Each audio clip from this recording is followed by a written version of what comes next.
In this video, I'll be covering a wide range of topics, including some material you might find in a beginner theory book on up to stuff you would hear in a college course.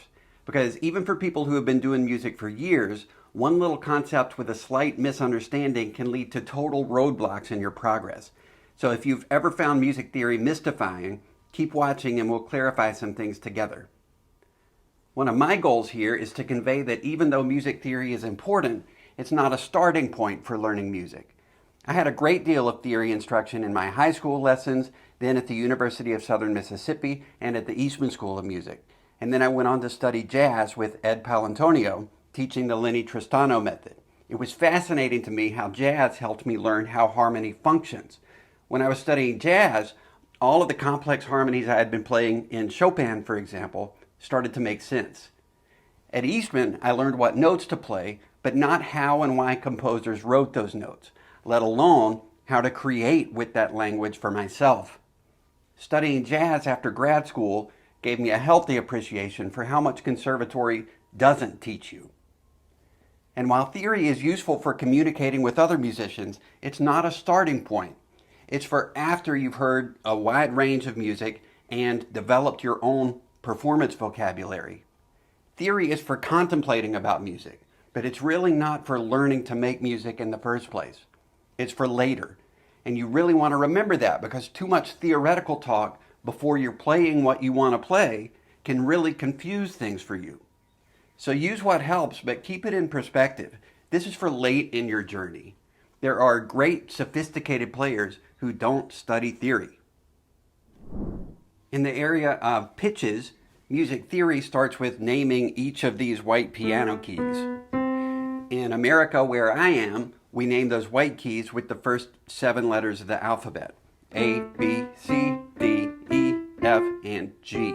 And that pattern repeats up and down the keyboard. So these letter names are for white keys. If you want to name the black keys, you'll need a sharp sign or a flat sign. A sharp sign tells you to play the key that's 1/2 step to the right of the letter name on the piano. For example, this is an F. This is an F sharp to my right. Or this is a B. This is a B sharp to my right. Astute viewers will notice that this same piano key that's a B sharp can also be called a C. And yes, piano keys can go by different names sometimes, and we'll talk about that a little more later on. The flat sign means to play the key 1/2 step to the left of the letter name. For example, this is an E, this is an E flat to my left. Or this is an F, this is an F flat to my left. And to understand this properly, on the piano, you have to imagine that the black keys continue all the way to the front of the keyboard. Because if you're only looking at the fronts of the keys, it definitely looks like these white keys are next to each other, because they are. But if you imagine this black key extending to the front of the keyboard, you'll see that it comes between these 2 white keys. And that's the way you have to think about it to make sense of half steps and whole steps on the piano. Printed music can even use double sharps or double flats. A double sharp means to play a whole step to the right. For example, F, F double sharp. Or B, B double flat. A whole step is equal to 2 half steps. Or you could think of it as any 2 keys with exactly 1 key between them. This is a whole step because there's 1 key between these 2. This is a whole step because there's 1 key between those 2. In music theory, the smallest unit for understanding pitch relationships is the interval, the distance between 2 piano keys or 2 notes on the staff. Intervals are named with numbers, like 2nd, 3rd, 4th, 5th. Those are called ordinal numbers, and that's what we use for intervals. Starting with the smallest intervals, a minor second, another name for a half step, and a major second, which is a whole step. If you're talking about white keys, intervals can be pretty straightforward. 2 consecutive letter names, like E to F, is a second.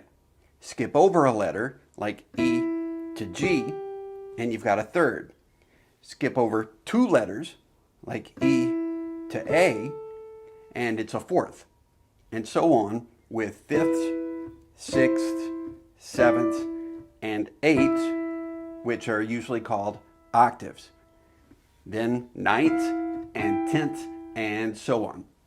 Add black keys and things can get a little more complicated because interval numbers aren't necessarily specific, as you've already seen, because a second can be either a half step or a whole step.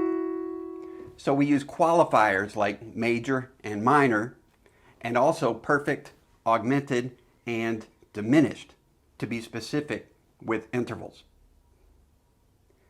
Major intervals are bigger than minor ones. Like seconds, thirds can also be major or minor. E to G is a minor third, equal to 3 half steps. 1, 2, 3. E to G sharp is a major third, 4 half steps. 5 half steps is called a perfect fourth. I realize how confusing that sounds. 6 half steps can be called an augmented fourth, or a diminished fifth, or a tritone, because it's 3 whole steps. 1, 2, 3. 7 half steps is a perfect fifth. And you may notice that fourths, fifths, and octaves are called perfect intervals. 8 or 9 half steps could be a sixth, either a minor sixth or a major sixth. 10 and 11 half steps are minor and major sevenths. And 12 half steps gets you back to the same letter name you started with, E to E in this case, an octave or a perfect eighth. This might all sound fairly cut and dry, but it's not, because the way intervals are spelled in music notation has an effect on the way they're named. In other words, staff intervals can be different from sound intervals. Here's what I mean. As you've already seen, E up to F sharp is a major second. If I hear that, I recognize it as a major second. But what about E up to G flat? It's the same 2 piano keys, it's still 2 half steps, but now it's known as a diminished third because it skips a letter name, so it has to be some kind of third. Or F up to A flat. That's 3 half steps, a minor third. But F up to G sharp is an augmented second. C up to A flat is a minor sixth. C up to G sharp is an augmented fifth. C up to E is a major third. C up to F flat is a diminished fourth.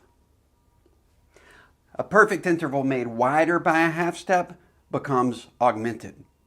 A perfect interval made smaller by a half step becomes diminished. A major interval made bigger by a half step is also called augmented. A major interval made smaller by a half step becomes a minor interval. A minor interval made smaller by a half step is a diminished interval. One of the reasons this can get pretty confusing is because different labels can be used for the same piano key. Like G sharp and A flat, we call these enharmonic pitches. Ear training is an important part of music theory too, and there are lots of apps available that try to teach you to recognize the sounds of intervals, usually by relating them to a particular song. For example, by saying happy birthday begins with a major second. This doesn't work great. Yes, musicians need to know what intervals sound like. It's just that this method doesn't always get you there. For one thing, they almost always present the interval as ascending. like happy birthday starts going up a major second. Does that help you recognize the sound of a major second going down? Maybe, maybe not. More importantly, you hear intervals in music in context, but the way we name intervals doesn't give any information about that context. So recognizing a major second in this specific context might not help you hear it when it's used in a different way.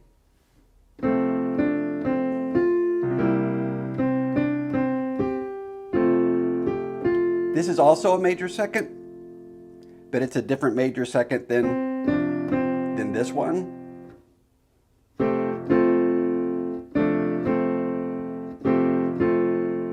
There's another major second later on too.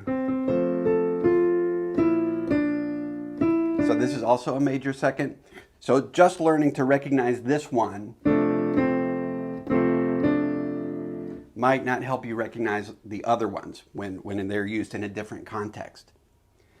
So the best ear training is learning tonal patterns, because tonal patterns include melodic shape, like so do or so do.